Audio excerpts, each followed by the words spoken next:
बहन भाइयों नमस्कार, जय माता की। पहलगाम में हुई आतंकवादी घटना और 27-28 हिंदुओं का कत्ल विवश करता है जनमानस को इस बात को सोचने के लिए कि इन आतंकवादियों से हमको कब तक डर करके रहना है। ये समाज के अराजक तत्व, क्रूर तत्व, इनको इनकी ही भाषा में हमें समझाना चाहिए और अपने आप को इस योग्य तैयार करना चाहिए। श्रद्धांजलि अर्पित करता हूं उन सभी दिवंगत आत्माओं को। बहनों भाइयों, मन तो बहुत दुखी है, लेकिन अपना कर्म करते रहना चाहिए। आज का वीडियो मिथुन राशि और मई के राशिफल से संदर्भित है। यानी मिथुन राशि आपके कहने के नाम की है या जन्म की राशि है और आप मई माह का राशिफल जानना चाहते हैं तो ये वीडियो आपके लिए है। मिथुन राशि लगातार पिछले 2-2.5 वर्षों से संघर्ष में है। उम्मीद है कि कुछ अच्छा हो जीवन में और इसी उम्मीद के सहारे हर व्यक्ति अपने समय को काट रहा है। मई महीने में कई ग्रहों का परिवर्तन है, राशि परिवर्तन है और उस राशि परिवर्तन से हमारे जीवन में क्या बदलाव हो सकता है। देखिए, आपके लग्नेश बुध, आपके राशेश बुध, ये पूरे मई माह में 3 बार राशि परिवर्तन करेंगे। 7 मई तक ये मीन राशि में रहेंगे, उसके बाद ये मेष राशि में चले जाएंगे, वहां 23 मई तक रहेंगे आपके एकादश भाव में, और उसके बाद फिर इनका राशि परिवर्तन होगा और ये वृषभ राशि में जाएंगे 23 मई के बाद में। राशेष का 3 स्थानों में परिवर्तन निश्चित तौर पर आपके जीवन में भी परिवर्तन का संकेत देता है। आपके सोच में, आपकी बौद्धिक क्षमता में भी परिवर्तन होगा। वर्तमान परिस्थितियों को किस तरीके से हैंडल करना है जिससे हमें ज्यादा से ज्यादा लाभ मिले। वर्तमान परिस्थितियों का रोना न रो करके कुछ क्रियाशीलता, क्रिएटिविटी आप अपने अंदर रखनी पड़ेगी जिससे हम परिस्थितियों का सामना अच्छे ढंग से कर सकें।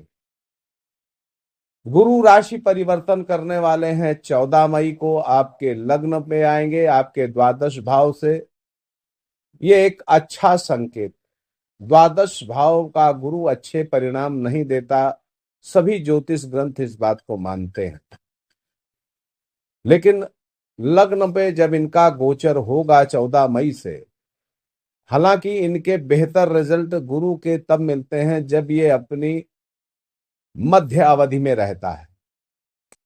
मान लीजिए कि गुरु की अवधि को 100 वर्ष मान लिया जाए, एक उदाहरण पर समझा रहा हूं, तो बीच के जो 50 वर्ष होते हैं वो आपके लिए लाभप्रद होते हैं। इसी तरह से ये गुरु का गोचर 1 वर्ष रहता है।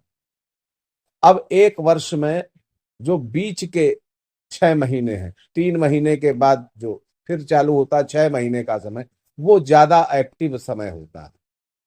तो परिवर्तन तो शुरू से ही दिखने लग जाता है कुछ ना कुछ। तो लग्न में गुरु गोचर करेंगे तो सीधी दृष्टि, पंचम दृष्टि इनके पंचम भाव पर पड़ेगी।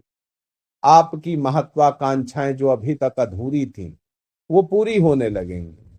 आप नौकरी का प्रयास कर रहे थे, आप विद्यार्थी हैं, परीक्षाओं के अच्छे परिणाम चाहते थे, यहां सब कहीं आपको सकारात्मक परिणाम मिले।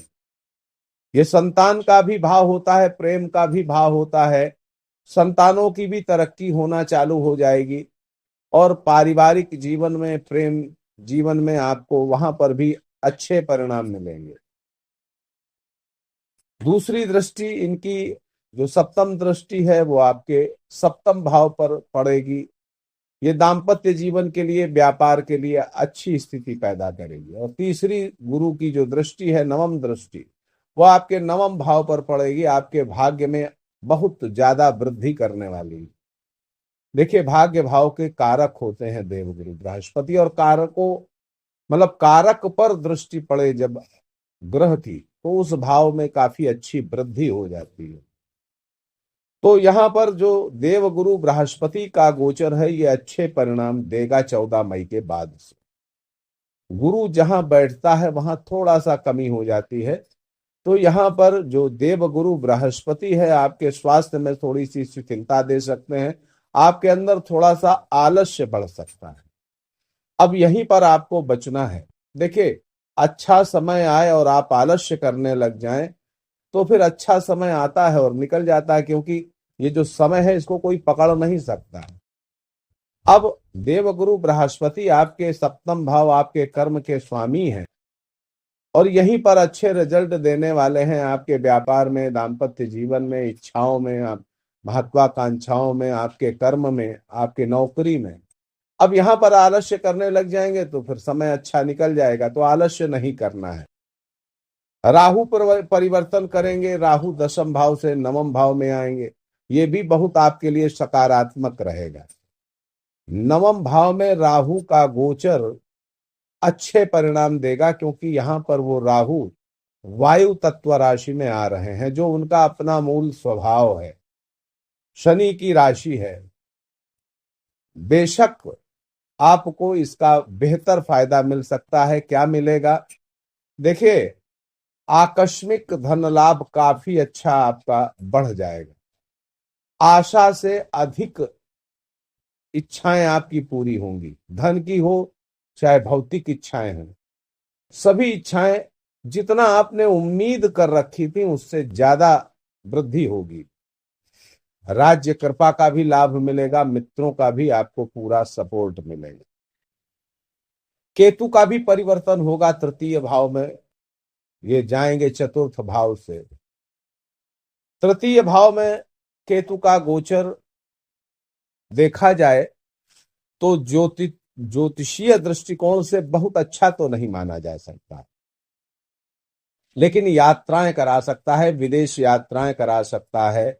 और इस दरमियान वैष्णो देवी की यात्रा अगर आप करते हैं, उनके दर्शन करते हैं, तो बहुत श्रेष्ठ फल आपको प्राप्त हो सकते हैं। विदेश जाने की इच्छाएं पूरी हो सकती हैं। केतु का तृतीय भाव में गोचर खास तौर पर भाइयों के लिए कम अच्छा हो सकता है।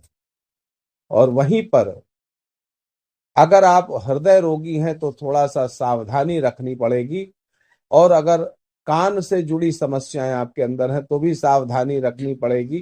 कान से जुड़ी समस्याएं और हृदय से जुड़ी हुई समस्याएं आपके साथ संभव हो सकती हैं।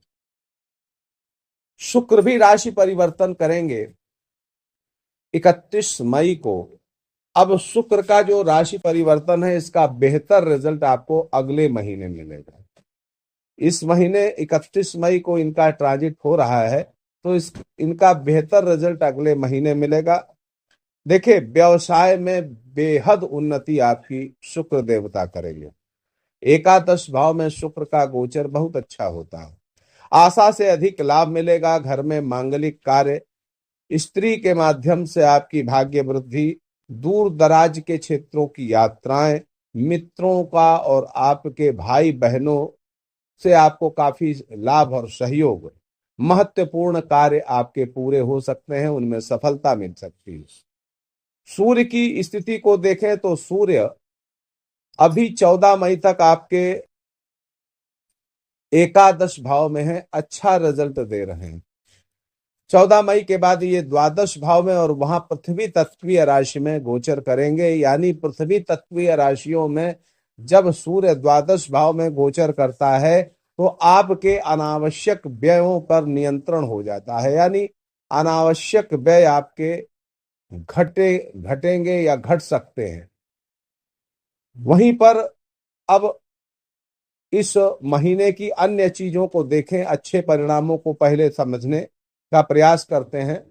देखिए, लग्न में देवगुरु का गोचर, जो विवाह योग्य हैं उनका विवाह होगा। संभव हो सकता है कि विवाह तय हो जाए या विवाह हो जाए। दूसरा, अगर आप उम्र दराज हैं, आपके बच्चे हैं, तो बच्चों का भी विवाह हो सकता है। रुके कार्य पूरे होंगे। वैवाहिक सुख, आपको जीवन साथी का सुख अच्छा मिलेगा। व्यवसाय में निश्चित तौर पर सुधार आप महसूस करेंगे। पारिवारिक सुख, मित्रों का सुख, ये आपको अच्छा मिलेगा। आकस्मिक रूप से मिलने वाले लाभ बहुत अच्छे मिल सकते हैं। परेशानियां आएंगी, लेकिन 23 मई के बाद, उसके पहले परेशानियां नहीं दिख रही बिल्कुल। इस माह आपका चयन हो सकता है, सरकारी या अर्ध सरकारी जगहों पर नौकरी आपको मिल सकती है, वहां कामयाब हो सकते हैं। नया व्यापार करने की इच्छा भी आपकी पूरी हो सकती है। इस माह शत्रु आपके भयभीत रहेंगे और वहीं आप अपना ऋण भी उतार पाएंगे। ये एक अच्छा मई महीने का संकेत है। अब देखिए, अच्छे के साथ साथ कुछ बुरे भी मिल सकते हैं परिणाम, जिनके प्रति आपको सावधान रहना है। उनकी चर्चा भी आगे हम करेंगे। तो यहाँ पर देख पा रहे हैं कि मिथुन राशि वालों के अंदर स्पष्टवादिता बढ़ सकती है। खरी खरी सुनाने की आदत बन सकती है। तो यहाँ पर थोड़ा सा सावधान रहना पड़ेगा, बचना पड़ेगा इस चीज से। संतानों की तरक्की बेशक होगी इस महीने। अब बहनों भाइयों, इस महीने की और खास बातें बता दें। देखिए, इम्यून सिस्टम में कमजोरी आपके हो सकती है, स्वास्थ्य का ध्यान रखना पड़ेगा। आत्मबल में कमी हो सकती है, थोड़ा सा मजबूत करें अपने आप को। और हताशा और निराशा, इनसे बचने का प्रयास करें। उतार चढ़ाव सबके जिंदगी में रहते हैं, आपके साथ कुछ अच्छी चीजें भी होने वाली हैं इस महीने, इसलिए निराश होने की आवश्यकता बिल्कुल नहीं है। आर्थिक व्यवस्थाओं की बहनों भाइयों चर्चा करें तो आपकी जो अर्निंग है, आपकी कमाई के देवता मंगल हैं, वो बैंक बैलेंस के भाव में बैठे हैं, द्वितीय भाव में।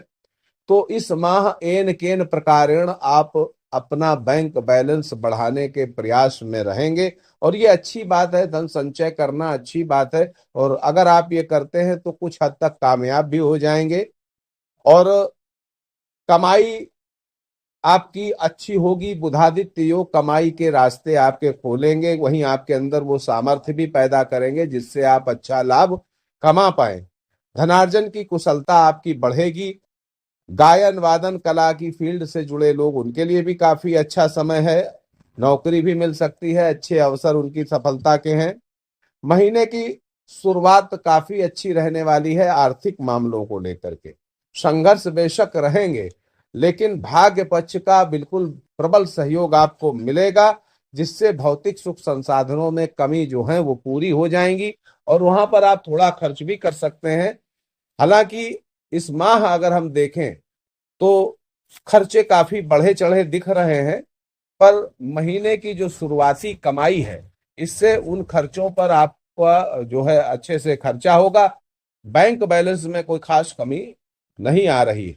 नौकरी की स्थितियों को देखें तो नया पद, नया प्रभार आपको प्राप्त हो सकता है। कोर्ट कचहरी और राजकीय मामलों में भी आपको सफलता मिल सकती है। महीने का उत्तरार्ध जो है 15 तारीख 20 तारीख के बाद का जो समय है, थोड़ा सतर्कता बरतने वाला रहेगा। व्यापार में देखा जाए तो कुछ गलत निर्णय आपके जो पहले कर चुके हैं, उन गलत निर्णयों का परिणाम आपको थोड़ा सा ठहराव दे सकता है व्यापार में। आप अपने व्यापार पर कंसंट्रेशन न बना पाए, ऐसी भी संभावना है। तो व्यापार में लापरवाही आपको नहीं करनी है। प्रेम संबंधों के लिए महीना काफी अच्छा दिख रहा है। लव मेट आपको अग्रेशन दे सकता है। विवाह की संभावनाएं काफी अच्छी हैं, प्रेम विवाह की भी संभावनाएं काफी अच्छी हैं। शिक्षा प्रतियोगिता के क्षेत्र से जुड़े विद्यार्थियों के लिए महीना विशिष्ट सफलताएं देने वाला है। नौकरी के प्रयासों में सफलता आपको मिल सकती है। शिक्षा के लिए माता पिता से दूर जा सकते हैं। विदेश जाने की इच्छाएं पूर्ण हो सकती हैं। विदेश में शिक्षा प्राप्त करने की इच्छाएं पूर्ण हो सकती हैं। इस माह व्यवसाय में परिवर्तन, नए कार्य का शुभारंभ, कई अवसर अच्छे आपको मिल सकते हैं। लेकिन कुल मिलाकर के ये जो महीना है वो अच्छे और बुरे दोनों तरह के परिणाम अ, से युक्त होगा। अच्छे परिणाम ज्यादा रहेंगे और बुरे परिणाम अपेक्षाकृत बहुत कम रहेंगे। इस महीने की जो अशुभ तारीखें हैं वो 9, 10, 12, 18, 19, 22 और 27 ये तारीखें कम अच्छी हैं, थोड़ा सावधानी रखिएगा। आप सुखी रहें, समृद्ध रहें, इसी मंगलमयी कामना के साथ मैं पंडित दिनेश नारायण पांडे विदा लेता हूं आपसे। प्रेम से बोलिए जय माता की।